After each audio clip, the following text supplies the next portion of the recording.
नमस्ते। विदेशमा बस्ने नेपालीहरूले नेपाल फर्कने क्रममा के कस्ता वस्तुहरू कतिपय डामा चाहिँ भन्सार छुटमा लिएर आउन पाउँछन् त, यो विषयमा हामी चर्चा गरिरहेका छौँ।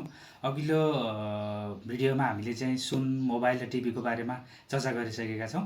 आज त्योभन्दा फरक कस्ता सामग्रीहरू कतिपय डाममा चाहिँ भन्सार छुटमा लिएर आउन पाइन्छ, विशेष गरी त्यहाँ प्रस्ताव प्रयोग भएका सामानहरू के कतिपय डाममा चाहिँ भन्सार छुटमा लिएर आउन पाइन्छ त, यो विषयमा हामी आज चर्चा गरौँ। विदेशमा बस्दा तपाईँहरूले प्रयोग गर्नुभएको विभिन्न लुगाफाटाहरू, बर बिछ्यौना तथा अन्य घरयासी सामानहरूलाई भन्सार छुटमा लिएर आउन पाइन्छ।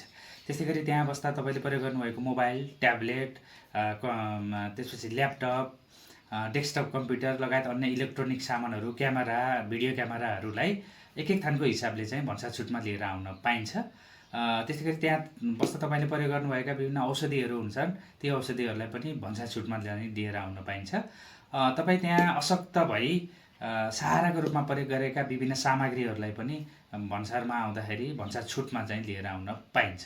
त्यसै गरी पेसागत यात्रुहरू जो हुनुहुन्छ, पेसासँग सम्बन्धित जस्तै डक्टर, इन्जिनियर, वकिल, त्यसपछि सङ्गीतकार, कलाकार, खेलाडी आदि जस्ता पेसागत यात्रुहरूले उहाँहरूको पेसासँग सम्बन्धित भएका विभिन्न सामग्रीहरूलाई एक थानको हिसाबले चाहिँ भन्सार छुटमा लिएर आउन पाइन्छ। त्यस्तै बच्चा बोक्ने प्याराम्बुलेटर, ट्राइसाइकल जस्ता सामग्रीहरू पनि भन्सार छुटमा लिएर आउन पाइन्छ।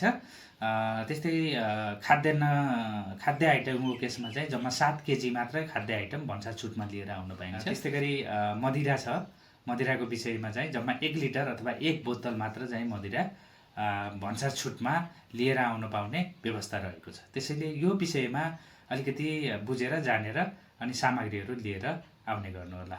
हस्त।